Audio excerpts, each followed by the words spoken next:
네, 점심 맛있게 드셨지요? 네. 예, 오늘은 뭐를 먹었더라요? 냉면. 예, 냉면을 맛있게 잘 먹었습니다. 오랜만에 먹으니까 아주 별미고 아주 날이 좀 더웠었는데 아주 시원하게 잘 먹었습니다.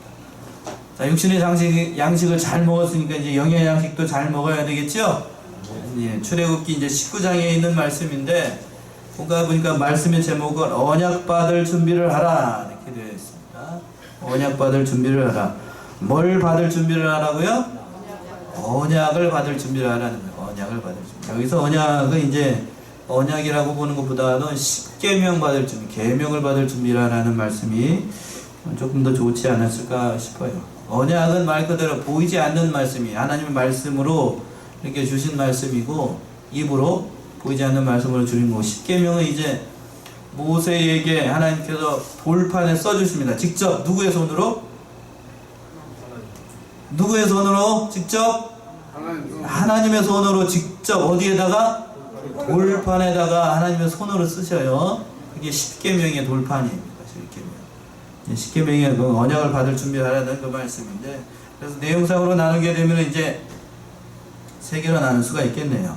4절까지는 언약을 주려고 인도하셨다는 그런 말씀입니다. 하나님께서 시내산으로 인도하셨다는 거고, 그 언약의 말씀들을 지키는 자에게 어떠한 복을 예비해 주셨는가, 그 말씀이 5절과 6절에 있는 말씀, 아주 은혜로운 말씀이에요. 그리고 이제 그 언약을 받기 위해서 백성들이 준비해야 될 것이 있는데, 그 준비하라는 말씀이 7절에서부터 15절까지 이제 말씀이에요. 언약을 주려고 이제 하나님께서 인도하셨다고 해도 과언이 아닐 정도로 하나님께서는 이 시내산으로 이 백성들을 인도를 하신 거예요. 시내산, 시내 광야로 인도를 하셨습니다. 1절과 2절 한번 읽어보셔요. 이스라엘 자손이 애굽 땅에서 나올 때부터 제3월 곧 그때 그들이 시내 광야에 이르느니라. 그들이 르비딤을 떠나 시내 광야에 이르러 그 광야에 장막을 치되 산 앞에 장막을 치니라. 예, 르비딤에서 떠나가지고 석 달 만에, 몇 달 만에요? 석 달 만에 그 시내 광야에 이르게 된 겁니다. 그러니까 이스라엘 백성들이 광야에 장막을 치고, 또 여기 이 장막을 쳤던 것이 출애굽하면서 3개월이 지난 때예요. 3개월이 짧은 시간인가요? 긴 시간인가요? 짧다면 짧은 시간이고 길다면 긴 시간인데, 거리상으로 따져보게 되면 앞에 지도를 한번 보셔요. 지도를 보시면 여기 람셋이라고 하는 곳은 여기서 출발을 해가지고 이스라엘 백성들이 숫곳을 지나 에담을 지나서 쭉 비아이롯 맞은편 바알스불로 지나가지고 마라가 무슨 뜻이었, 무슨 물이 있었던 곳이죠? 쓴물이 있었던 곳. 그 다음에 엘림, 오아시스가 있던 곳을 지나서 쭉 와서 르비딤, 아멜렉가 세웠던 르비딤에서 있었고, 여기에서 출발을 해가지고 지금 어디에 왔다는 거예요? 지금 시내산 바로 밑에까지, 여기까지 온 겁니다. 십계명의 돌판을 받기 위해서 여기까지 오는데 며칠이나 걸렸다고요? 3개월이 걸렸어요. 3개월. 그러니까 여기까지 3개월이 걸릴 정도로 그렇게 먼 거리는 아니에요. 먼 거리는 아닌데 왜 3개월씩이나 걸렸을까? 그동안에 누구를 시험하는 것이 많았죠? 하나님을 시험하고 그런 길이 많았기 때문에 길이 빨리 오지 못했어요. 빨리. 그리고 또 다른 한편으로 이스라엘 민족들의 믿음의 실력을 알기 때문에 하나님께서 천천히 발걸음을 떼게 하신 것일 수도 있습니다. 어찌됐든지 하나님께서 이 시내산까지 인도하시고, 그 하나님만 의지하고 말씀만 의지하는 그런 백성들로 점점 만들어 나가셔가지고 결국에는 이 시내산 바로 앞에까지, 다음 주에 살펴보게 되겠지만 하나님의 십계명의 돌판에 말씀을 주시려고 여기까지 인도하셨던 거예요. 그 백성이 뭐라고? 하나님께서 여기까지 인도하신 이유, 광야로 인도하신 이유가 있어요. 그 말씀이 신명기 8장 2절은 이렇게 되어 있습니다. 한번 찾아보시겠어요? 신명기 8장 2절.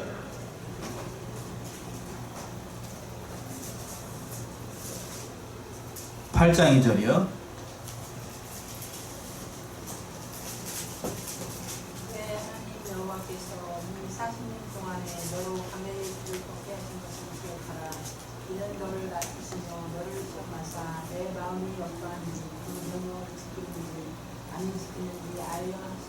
예, 신명기 8장 2절에서 보면 내 하나님 여호와께서 이 몇 년 동안 40년 동안에 너로 광야의 길을 걷게 하신 것을 기억하라. 이는 너를 어떻게 하고 낮추시고 너를 또 시험하사, 시험했다라고 되어 있어요. 내 마음이 어떠한지 그 명령을 지키는지 아닌 지키는지 알려 함이라. 하나님께서 그러면 우리 인생들을 시험하신다 시험하시지 않는다 이 말씀 보면 시험하신다.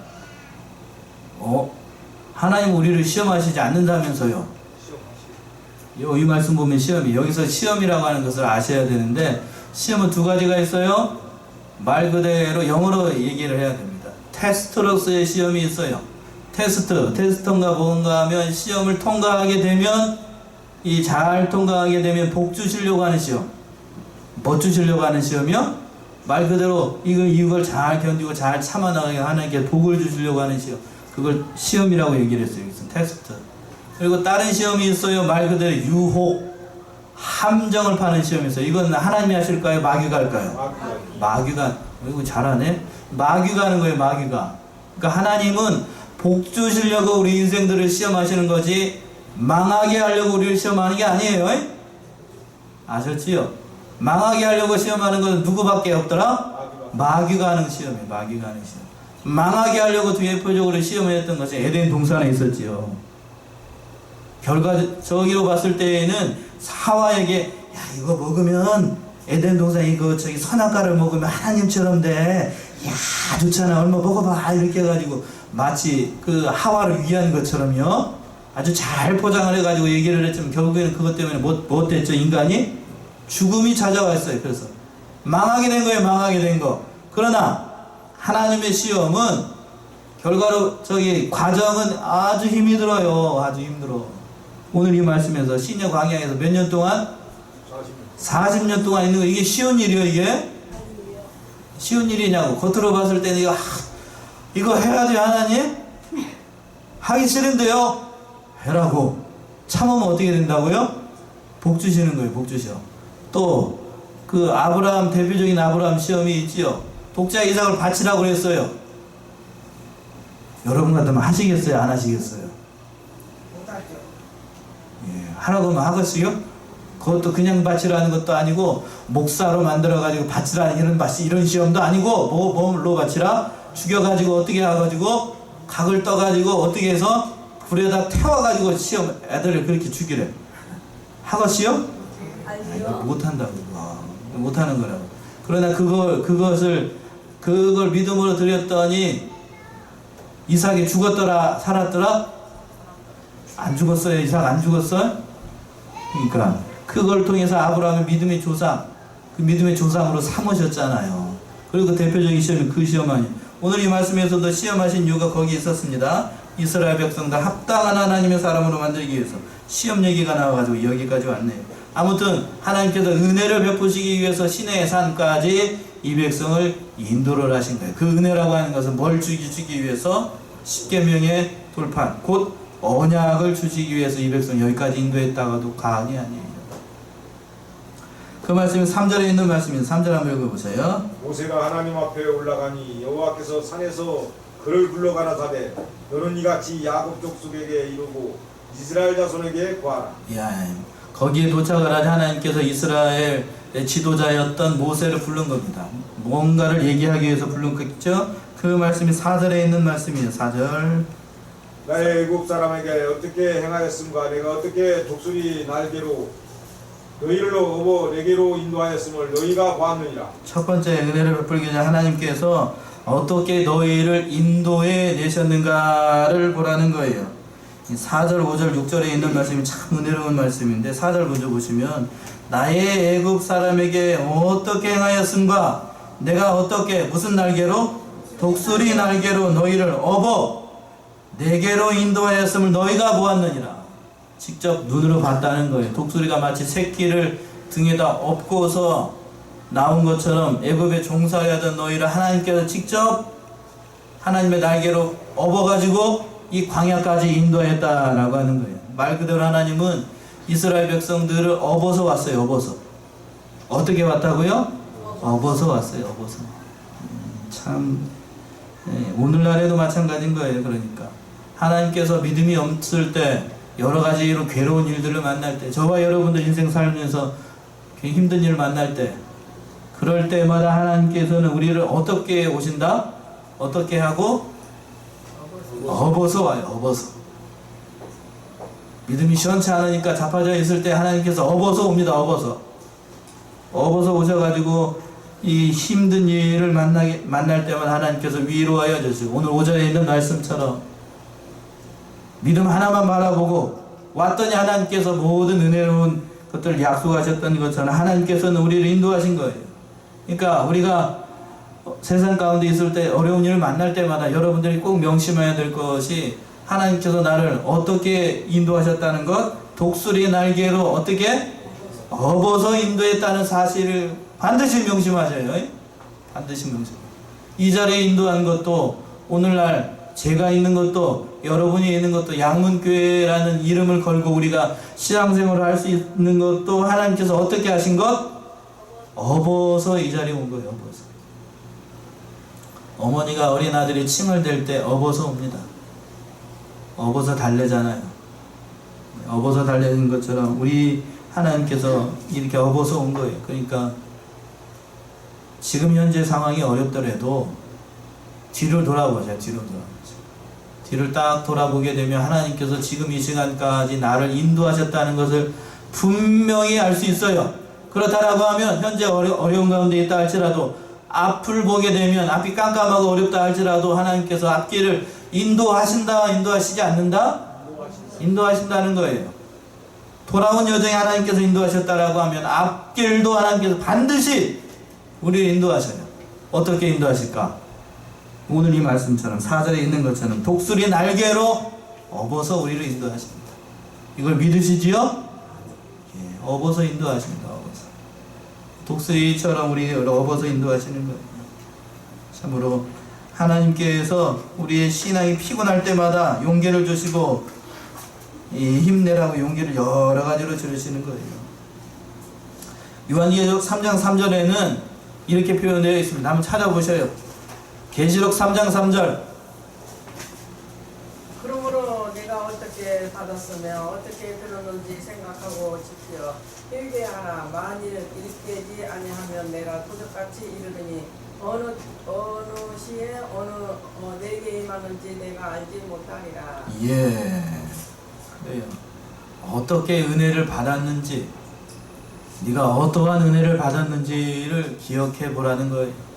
과거 하나님께서 어떻게 너희를 인도하시고 어떠한 은혜를 베풀었는지를 가만히 생각해 보라는 거예요. 그러면 이 어려운 시험은 능히 누구의 이름으로? 하나님의 이름으로 이겨나갈 수 있다는 겁니다. 피곤할 때마다 이 말씀을 붙잡고 일어나게 되면 힘과 용기를 얻을 수 있어요. 또 그 언약의 말씀을 지키는 자들에게 두 번째 약속하고 있는 말씀이 5절과 6절에 있는 말씀이에요. 5절 6절 한번 읽어보세요. 세계가 다 내게 속하였나니 너희가 내 말을 잘 듣고 내 언약을 지키면 너희는 열국 중에서 내 소유가 되겠고 너희가 내게 대하여 제사장 나라가 되며 거룩한 백성이 되리라. 너는 이 말을 이스라엘 자손에게 보할지니라. 예, 하나님께서 언약을 주시기 전에 언약을 지키는 자들에게 세 가지 복을 얘기를 하시는 겁니다. 첫 번째 5절에서 보게 되면 세계가 누구에게 다 속했다고요? 내게 다 속했다. 하나님께 다 속하였으니 첫 번째 얘기를 하고 있는 너희가 내 말을 잘 듣고 내 언약을 지키면 내 말을 잘 듣고 내 말씀을 순종하게 되면 너희가 열국 중에서 누구의 소유? 내 소유, 곧 하나님의 소유가 되는 백성이 되겠다는 거예요. 하나님의 말씀을 잘 듣고 잘 지키게 되면 하나님의 소유가 되는 백성이 된대요. 하나님의 백성이 된다. 얼마나 큰 기쁨인지 알 수가 없지요. 하나님의 백성이 된다. 하나님의 백성이 된다. 베드로전서 2장 9절에는 이 하나님의 백성이 되는 복에 대해서 얘기를 하고 있어요. 한번 찾아보세요. 여러분들이 굉장히 좋아하는 말씀 가운데 한 구절이죠. 베드로전서 2장 9절 다 찾아보죠. 누가 찾겠거니 하지 말고 중요하니까. 베드로전서 2장 9절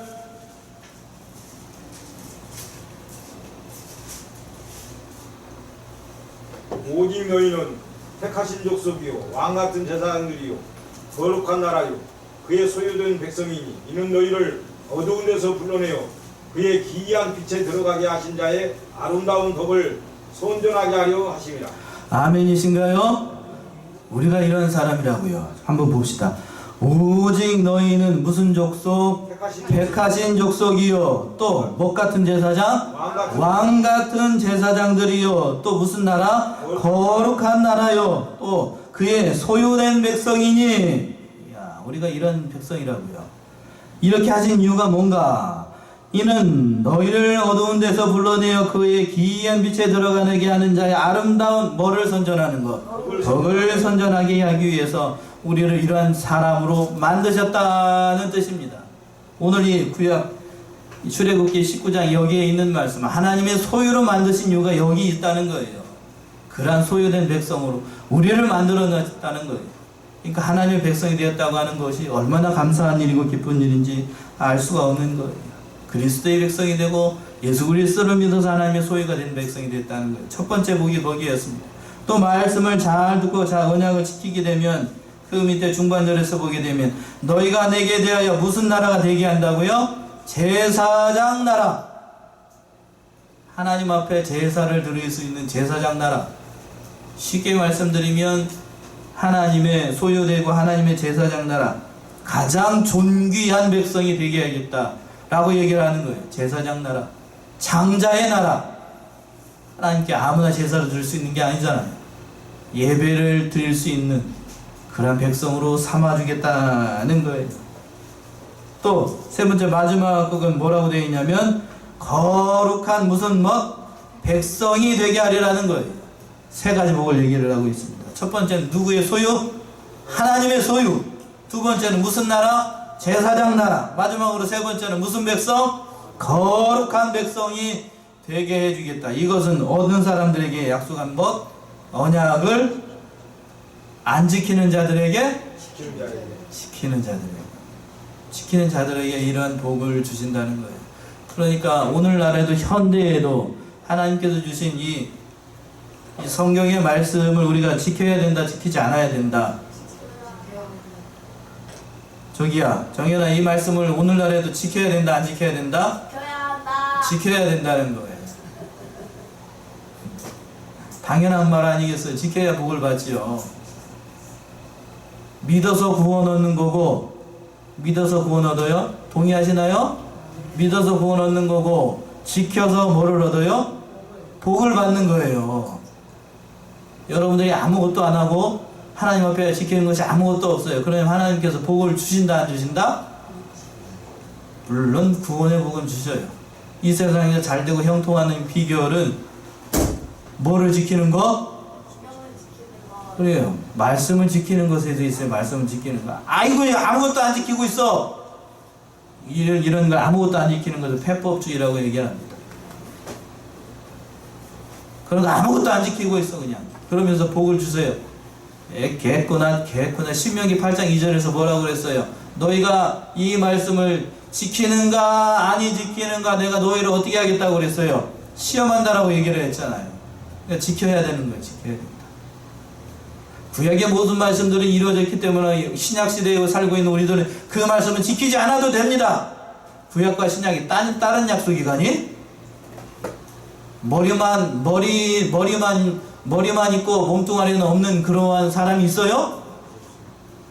그런 사람이 있더라 없더라? 애기 나올 때에 머리만 나온 사람이 있나요? 발목까지 나왔어요. 그러면 발목 어디까지 나와야 온전한 애기죠? 발목까지 다 나와야 애기예요. 중간에 몸 허리쯤에서 걸렸어요. 귀 빠진 날이라고 하죠. 애 낳느라를. 처음에 그거 나올 때 어디가 제일 안 나온다고요? 머리 나왔고 여기서 걸린대요. 여기 걸려가지고 안 나와. 그래서 귀 빠진 날이라고 하잖아요. 생일날을. 여기까지만 나와서 가만히 있어. 애기가 안 나오고. 그러면 어떻게 되죠? 애도 죽고 산모도 죽어요. 산모도 죽어. 구약은 다 지켰기 때문에, 구약은 다 이루어졌기 때문에 지키지 않아도 된다라고 하면 나머지 몸뚱아리는 그럼 어떻게 된다는 얘기요? 죽어도 된다는 얘기 아니요. 구약과 신약을 분리하는 사람들이 있어요. 그런 거 아니라고. 아시겠지요?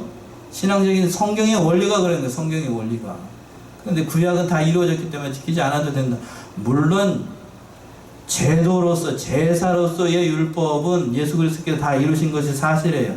그러나 그 제사로서의 율법은 그래서 우리가 지키지 않아도 돼요. 왜? 우리가 그걸 지킬 수 없는 능력, 지킬 수 있는 능력이 없기 때문에. 누가 이루셨어요? 예수님께서 대신 이루신 것 뿐이에요. 예수를 믿는다라고 하는 것은 뭔가 하면 대신 이루신 그리스도의 의를 내가 믿는 것 뿐이에요. 내가 믿는 것. 그러니까 내가 능력이 없어서 지키지 못한 예수 그리스도를 감사하는 마음으로 지켜야 되겠어요? 안 지켜야 되겠어요? 그게 지키는 게 믿음이라고요. 근데 그 말씀을 안 지키고 안 믿는다? 말도 안 되는 얘기 아닌 거예요. 그 말씀을 잘 지키는 거예요. 특별히 어떤 말씀을 지켜야 될까? 다음 주에 살펴보게 될 10계명의 말씀들을 지켜야 됩니다. 대표적인 말씀이 10계명의 말씀. 또 뭐를 지켜야 될까? 신앙생활하면서 근본적으로 지켜야 될 것. 다음 주에 말씀드릴게요. 주의를 잘 지켜야 되고, 또 우상 섬겨야 될까요? 섬기지 않아야 될까요? 우상 섬기지 않아야 되고, 마지막으로 세 번째는 뭔 생활을 잘해야 되냐면 11조 생활 잘해야 됩니다. 이게 기본이에요. 기본. A, B, C. 신앙생활의 A, B, C가 뭐라고요? 첫 번째 뭘 잘 지키고? 주일 잘 지키고, 두 번째는 뭘 먹지 않고? 우상 섬기지 않고, 세 번째 뭔 생활 잘하고? 11조 생활 잘해야 돼요. 11조 생활 얘기가 나왔으니까 얘기를 하죠. 새벽에 나오신 분들 제가 한번 말씀드렸는데, 제가 우연히 유튜브를 검색을 하다가 11조에 대한 얘기를 하시는 신학생인지 신정인지 목사님인지 알 수가 없는데 11조에 대해서 얘기를 하더라고요. 그래서 온전한 11조는 무엇인가 하면서 해서 제가 이제 클릭을 하고 들었는데, 요는 뭐냐면 간단히 말씀드리면 신약 성경에는 11조를 드리라는 말이 없기 때문에 신약을 서는 성도들은 하나님의 그 말씀이 없기 때문에 11조 생활을 안 해도 된다는 틀로 얘기를 하더군요. 맞나요? 틀리나요? 틀려요. 신약과 구약은 분리를 할 수 있다 없다? 없다는 것이 첫 번째 욕점이고, 그러면서 하는 얘기가 자기의 주장을 펼치기 위해서 예수님께서는 2렙돈을 넣었던 과부를 칭찬을 하셨어요. 왜 칭찬을 했냐면 생활비 전부를 넣었기 때문에. 그러니까 예수님은 많고 적은 것이 아니라 뭐를 드리는 것을 좋아하신다? 온전한 마음으로 연보를 드리는 걸 좋아하신다는 거예요. 그러면서 하는 얘기가, 우리가 그러니까 적든지 많든지 하나님 앞에 온전한 마음으로 즐겨내면 하나님께서 그걸 기뻐 받으신다는 거예요. 여기까지는 맞아요? 여기까지는 맞다고요. 그러나 그 사람이 모르는 게 있어요. 뒤에 첨가하기 뭐라고 했냐면, 그러니까 우리가 형편이 어려울 때에는 11조를 안 드릴 수도 있고, 형편이 나아지게 되면 뭐까지도 팔아서 논이고 밭이고 집이고 팔아서 하나님께 바칠 수 있다는 거예요. 그거나 그런 것을 하나님께서 기뻐하신다는 거예요. 말은 맞습니다. 말은 맞아요. 그러나 그 사람이 모르는 게 있어요. 뭘 모를까요? 사람이 그렇게 선한 동물이 아니라고 하는 거예요. 그걸 몰라. 지금 이 시간 11조 생활 못한 사람이 죽기 전에 집 팔고 논 팔아서 하나님께 바친다 바치지 않는다? 그런 사람이 저는 이때까지 보지를 못했어요. 보지를 못했다고. 제도적으로 묶어놓지 않으면 그것마저도 안 해. 그것마저도. 하나님께서 그걸 잘 아시기 때문에 구약에서 그렇게 11조 생활을 강조를 한 거예요. 그러니까 구약의 말씀들은 다 이루어졌기 때문에, 신약의 구절이었기 때문에 이 신약 성도를 살아가는 성도들은 구애받지 않고 자유로 드려도 된다. 말도 안 되는 궤변이라고. 그 궤변 아셨지요? 사람은 그렇게 선하지 않아요. 지금 생활하지 않으면서 차차 나아지면 하겠다, 그런 사람 없다고. 잘못 이해하시면 안 돼. 그렇게 얘기 주장하는 사람들, 그 사상이 불순한 거예요. 사상이. 사람이 어쩌다는 걸 몰라요. 경험이 없기 때문에 그렇게 얘기를 했겠지만, 제가 가격하게 하는 이유가 있어요. 11조는 그런 의미에서 얘기를 드리기는 복받는 비결이기도 하고, 또 여러 가지로 그 사람이 주장을 했었는데, 물론 교회의 여러 가지 교회의 양적인 팽창을 위해서 11조가 잘못 교회의 헌금들이 잘못 사용되는 경우도 없지 않아 있어요. 그렇죠? 그러나 대부분의 경우는 선하게 사용돼요. 선하게. 하나님 앞에 그 사람들이 내가 하나님 앞에 바치는 것은 나의 일이고, 잘 보세요. 내가 하나님 앞에서 온당하게 11조 생활하고 물질을 바치는 것은 내가 할 일이에요. 내가 할 일. 그렇죠? 그리고 그 바친 바 11조를 교회의 장로님들이나 회계 집사님들이나 목사님들이 쓰는 것은 누가 할 일? 목사님들이 할 일이고 장로들이 할 일이에요. 그리고 여러분이 감독할 일이고. 내 일도 안 한다. 그게 무서워서, 부덕이 무서워가지고 장 안 담근다 라고 하면 내가 할 일을 바로 안 하는 거예요. 맞나요? 예. 내가 할 일도 바로 안 하면서 교회가 바로 돌아가지 않는다라고 지적하는 것, 그건 나쁜 거라고, 아주 악한 거라고. 예. 여기까지 하고, 제가 그 말을 듣고 갑자기 열이 받아가지고 오늘 이 얘기를 하는 거예요. 자, 그래서 이제 세 번째 대지로 와가지고 언약을 받기 위해서 백성들이 준비를 하는 말씀인데 시간이 좀 많이 지났네요. 7절 8절 먼저 한번 읽어보세요. 모세가 와서 백성의 장로들을 불러 여호와께서 자기에게 명하신 그 모든 말씀을 그 앞에 진술하니 백성이 일제히 응답하여 가로되 여호와의 명하신 대로 우리가 다 행하리이다. 모세가 백성의 말로 여호와께 흑구하며, 예, 언약 받을 준비를 하고 너희가 복 받을 준비를 하라고 하니까 백성들이 대답을 한 거예요. 내가 하나님의 말씀대로 다 하겠습니다. 그 백성들이 이제 얘기를 한 겁니다. 그래서 이제 9절 한번 읽어보세요. 9절. 여호와께서 모세에게 이르시되 내가 빽빽한 구름 가운데서 내게 임함은 내가 너와 말하는 것을 백성으로 듣게 하며 또한 너를 영영히 믿게 하려 함이니라. 모세가 백성의 말로 여호와께 구하였으므로. 예, 이렇게 모세에게 하나님께서 나타나신 이유가 뭔가 하면 백성들이 너를 따르도록 하기 위해서, 하나님이 어떠한 분이신가를 알려주기 위해서 구름 가운데 나오겠다라고 얘기를 했습니다. 그래서 준비를 하라는 것인데 어떻게 준비를 하라는 것인가? 그 말씀이 이제 10절부터 나옵니다. 10절 11절 한번 읽어보세요. 여호와께서 모세에게 이르시되 너는 백성에게로 가서 오늘과 내일 그들을 성결케 하며 그들로 옷을 빨고 예비하여 제3일을 기다리게 하라. 이는 제3일에 나 여호와가 온 백성의 목전에 시내산에 강림할 것임이니. 첫 번째 하나님께서 받을 준비를 하라는 것은 뭐를 빨라고 그래 되어 있죠? 옷을 빨고 옷을 빨라는 거예요. 옷을 깨끗이 빨라는 거예요. 옷을 빤다. 옷을 빤다는 것은 마음을 청결케 한다. 겉으로 이제 옷을 빠는 것도 있고 성결케 하는 예식 가운데 하나로 지키라고 하는 말씀이에요. 이 모든 말씀을 잘 지켜서 너희가 받을 준비를 잘 하는 거, 몸과 마음을 다시 깨끗이 씻으라는 거예요. 그래서 목사님들이 토요일 날 보통 말씀을 준비하고 어디를 많이 가냐면, 어디를 많이 갈까요?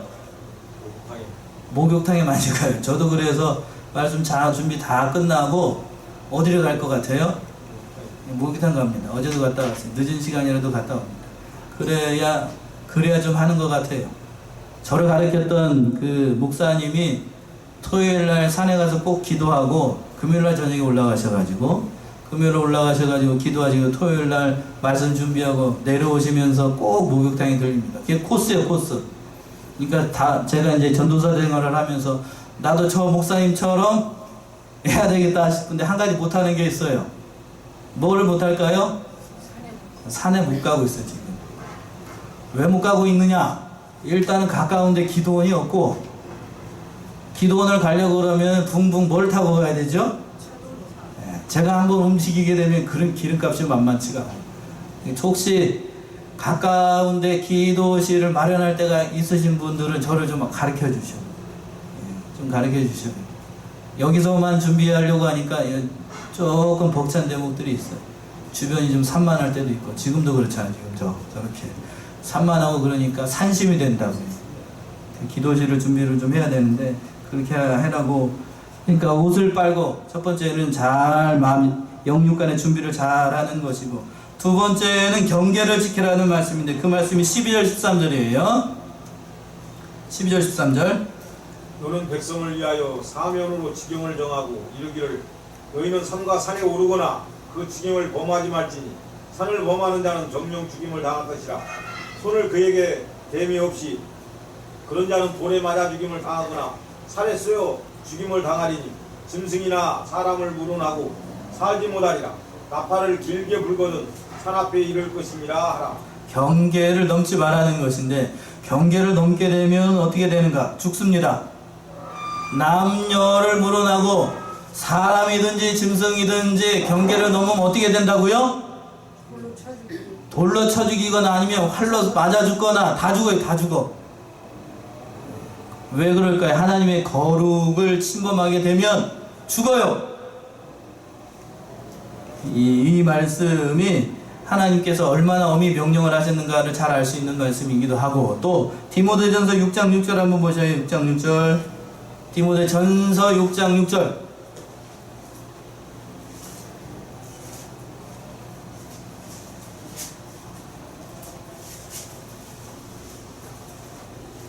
그러나 지족하는 하는 마음이 있으면 경건이 큰 이익이 되느니라. 6장 6절이 그건가요? 디모데전서 6장 6절? 네. 잠깐만요.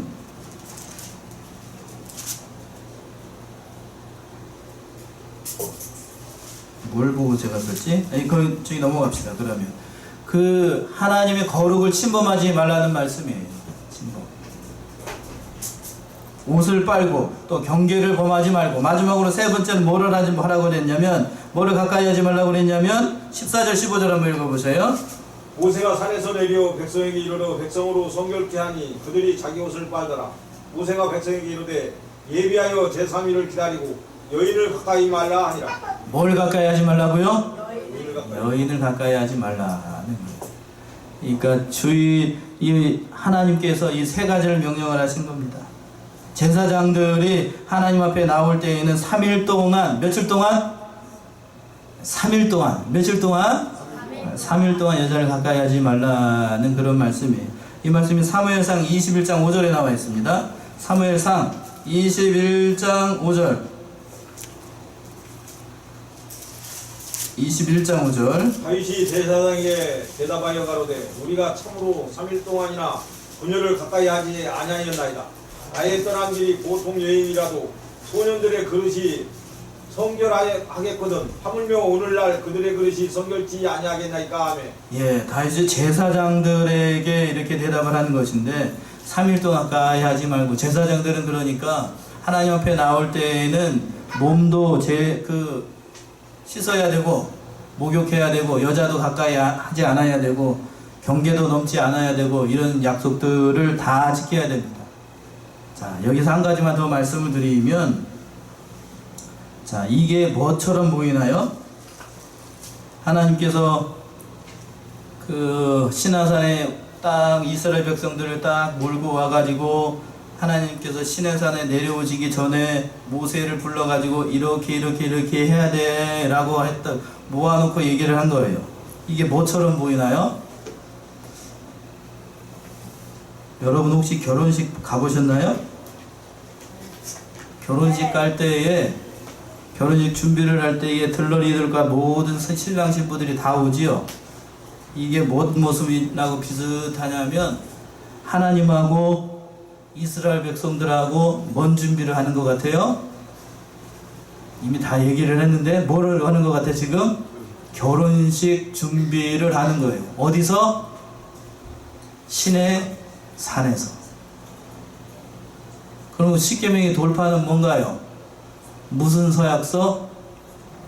혼인 서약서예요. 누구하고? 하나님하고 이스라엘 백성들하고. 이게 그림이 그려지시나요? 그러면 성막은 왜 짓는 걸까요? 뒤에 가서 성막을 져요. 성막을 짓지요? 내가 너와 이 자리에서 만나겠다라고 하셨어요. 성막은 뭘 것 같아요? 식장 아니고, 식장하고 난 다음에, 결혼식하고 난 다음에, 이거 없으면 남자가 이거 없으면 장가 못 가요. 집. 하나님이 직접 손으로 성막도 짓고 돌판도 만들고, 누구랑 결혼식을 하려고? 이스라엘 백성들로 결혼식을 하려고 시내산까지 몰려온 거예요. 신부를 데려온 거예요. 깨끗하게 씻겨가지고 신부를 딱 데려다 놓고 이렇게 얘기한 거예요. 주례가 누구고? 들러리 주례가 누구고, 들러리 주례라고 하면 안 되겠다. 사회자가 누구고? 원래 모세가 사회자고, 신랑은 누구고?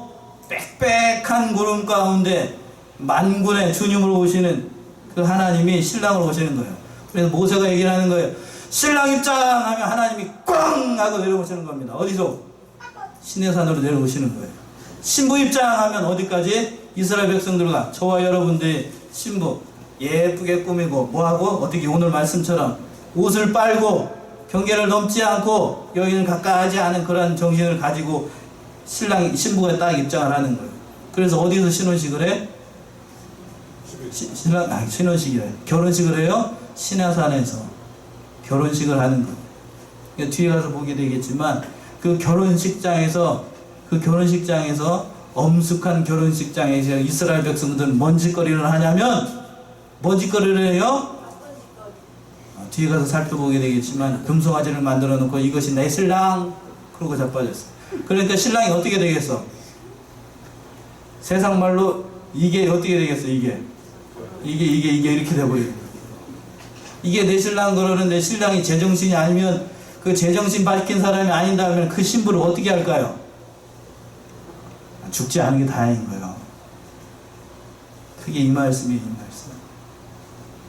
이해가 좀 되셨나요? 하나님이 그렇게 하신 거예요. 그렇게 복을 주기 위해서 하나님께서 이렇게 인도를 하신 거예요. 사랑하는 이 성도님, 이 사실을 깊이 깨닫고 언약 받을 준비를 하라는 것은 다른 말로 얘기를 하면 무슨 준비를 하라? 결혼식 준비를 하라는 거예요. 영적인 결혼식 준비를 잘 하는 거예요. 우리가 이 세상 살아가는 것이 그런 거예요. 하나님의 어렵게 말씀드리면 우리에게 옥조에 있는 말씀을 하게 되면 언약의 말씀들을 지키세요 이 말씀이고, 이걸 은혜롭게 얘기를 하면 무슨 준비를 하라고요? 결혼식 준비를 잘 하라는 거예요. 결혼식을 언제 하는데요? 우리가 죽는 날. 언제? 죽는 날. 하나님께 부름받는 날. 그날 하나님과 결혼식 해요. 그 죽는 그 순간까지 뭘 잘하라고? 결혼식 준비를 잘하고 꽃단장하고. 여기 결혼하신 분들 다 계시지? 여기 여자분들 저기 정혜님 빼고 다 결혼하셨던 것 같네. 아무튼 그 꽃단장 할 때 그 기분으로 신랑 맞을 준비로 이게 이렇게 줄을 그리고 그렇게 준비를 잘하는 거예요. 이 말씀 기억하시고 믿음 준비를 잘해서 영적인 신랑 되시는 하나님을 잘 맞이함으로 모든 복을 누려나가는 저와 여러분들이 다 되시기 바랍니다. 기도하겠습니다.